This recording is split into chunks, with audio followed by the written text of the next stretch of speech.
thank you pada korang yang always support Yud dan follow Sisyot channel. Okay, hari ni Yud nak mengokak something tau. Yud dapat hadiah ni daripada one of my customer. Dia kata untuk birthday Yud bulan 7 hari tu. Tapi lambat sikit lah, bulan 8 dapat. Tak apalah, Alhamdulillah dapat juga hadiah. Siapa nak bagikan? Okay, jom kita teruskan mengokak. Sebenarnya Yud ni sangat terharu lah. Orang appreciate kita kan. Bila kita baik dengan orang, orang baik dengan kita. Walaupun lambat kan, birthday Yud dah sebulan, dia still bagi. Tak kisah, I okay je. Apa dalam ni? Kotak.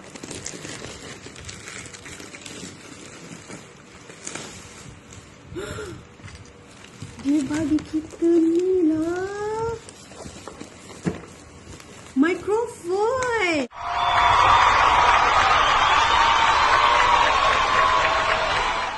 Mungkin sebab dia tengok Yud suka ber-TikTok kan, ber-TikTok macam gila, nyanyi-nyanyi tak betul.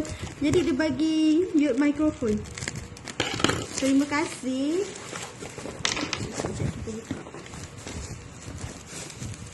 Macam mana ni? Boleh buka.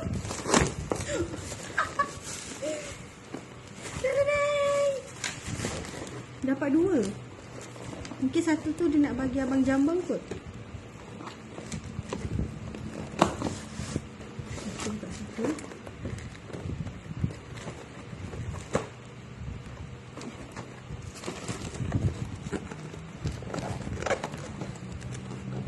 Seriously, kenapa susah sangat nak bukanya ni?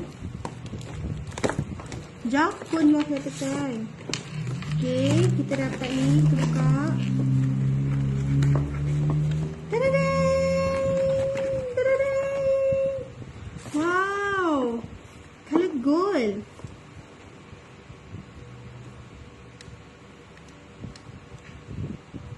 Oh, mungkin tak ada bateri kot. Jadi kena charge dulu. Lagi satu kita dapat color biru. Cantik, cantik, cantik. Alah. Okay, tak apa. Kita charge dulu. Korang stay tune, okay? A few moments later. Okay, tadi kita dah charge. Kita try